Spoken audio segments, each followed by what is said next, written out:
Hi, I'm Dean Joshua Ralyan from the group of Aina, Jennifer, Rumias, Dominic, and Reggie. I will have to represent to you what is function recursion and function overloading. This is it, how it works.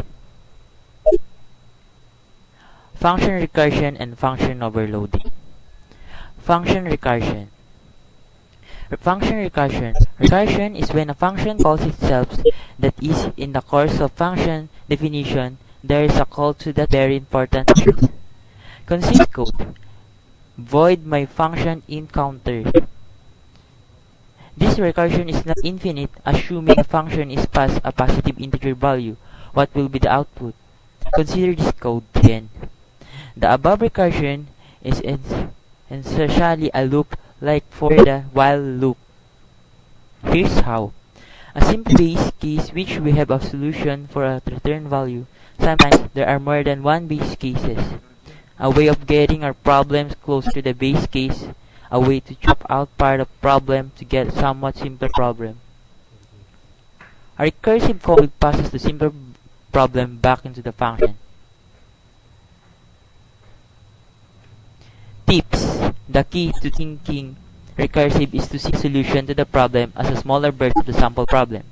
The key to solving recursive programming requirements is to imagine that your function is what its name says, is that even before you actually finish writing it. You must pretend the function, its job, and the use is to solve the more complex cases.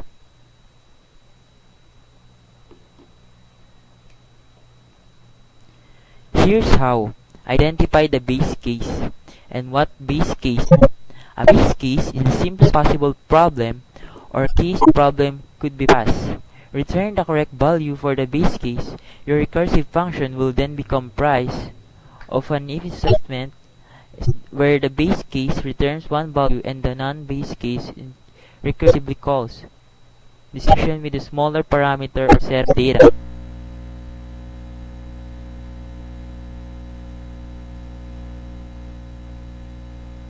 So, this is me again.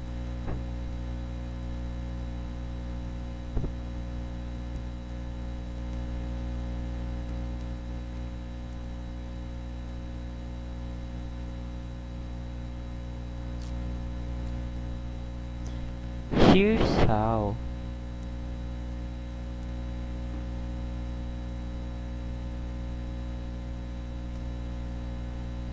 Thus, the simplest possible case which you can answer and return for, and all of other common cases which we will solve by returning the result of the second calling of your function. Here's how. The second calling of your function recursion will pass on the complex problem but reduced by the event. This decomposition of the problem will actually be a complete, accurate solution for the problem for all cases other than the base case. Does the code of the function actually guesses the solution on the first recursion?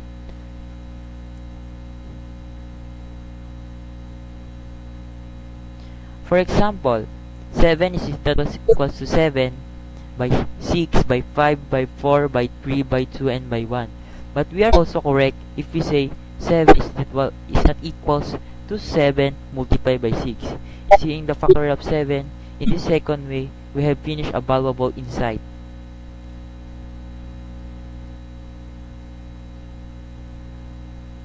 Here's how. We now can see our problem in terms of simpler version of our problem. We even know how we make our problem progressively move simple. We have also defined our problem in terms of itself. We define 7 is in terms of 6. This is the essence of recursive problem solving. Now all we have left to do is to decide what the base case is. What is the simplest factorial number 1 is not equals to 1. Consider this code. Int my factorial int integer is equals to 1 return 1 else return integer. Now let us imagine that our function actually works. If we work, we can use to give the result of more complex cases. If our number is 7, we will simply return 7 asterisk the result of factorial of 6. So we can actually have the same exact answer for all cases in the top left recursion. Our problem is getting smaller each recursive call because each time we call the function, we give it smaller number. Try running the program in your head with the 2 number. You must think, because in programming, you need to become very imaginative person, and you must be intelligent. And you must know how to analyze the problem so that you can program it very well. Okay? Mwah.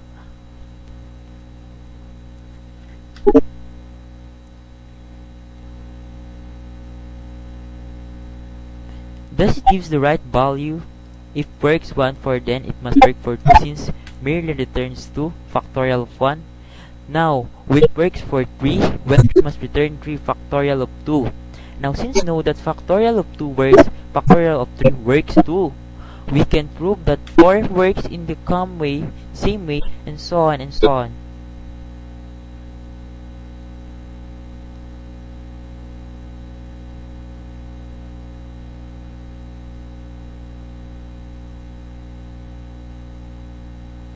Sample code. Output. This is the output sample code. Better watch it and better learn for it. Listen the output again. An output. Okay. Okay, we go now to function overloading. We are already done in function recursion. Sana maintindihan kayo, okay?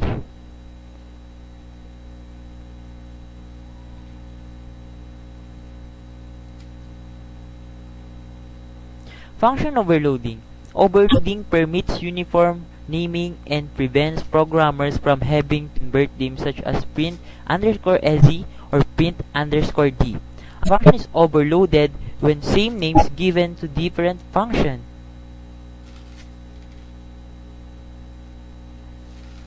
However, the two functions with the same name will offer the least in one of the following: A. The number of parameters, B. The data type of parameters, C. The order of appearance.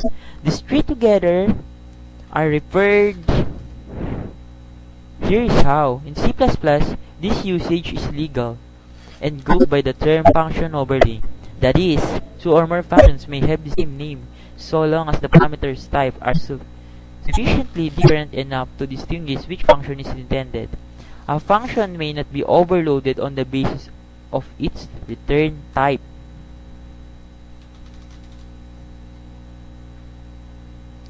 The question of what makes two function parameter list sufficiently different is an interesting one. For example, this usage is not valid.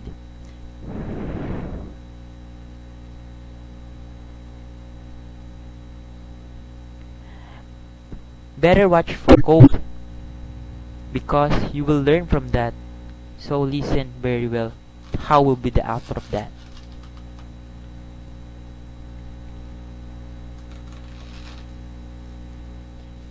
A common place where function overloading is seen is constructors from class. For example, we might have class date, public, date, integer m, integer d, and integer y, date, character, asterisk. To represent a calendar date, two constructors prevent the two ways of creating a data object.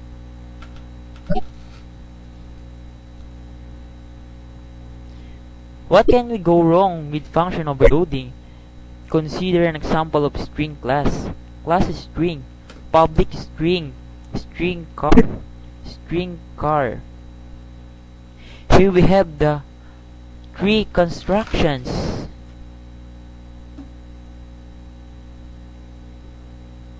What happens if you declare a string object like this?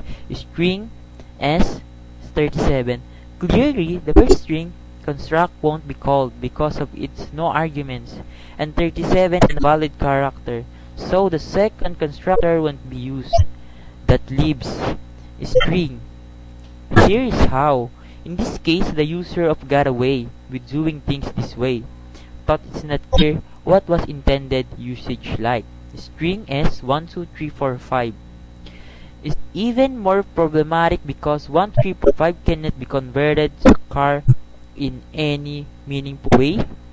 The process of determining which function should be called is known as argument matching, and it's one of the most difficult aspects of C++ to understand. Function overloading is powerful, but it's smart to use it in the way that makes which function will be called when. So, so that is my presentation. Hope you enjoy my presentation. Thank you and good luck.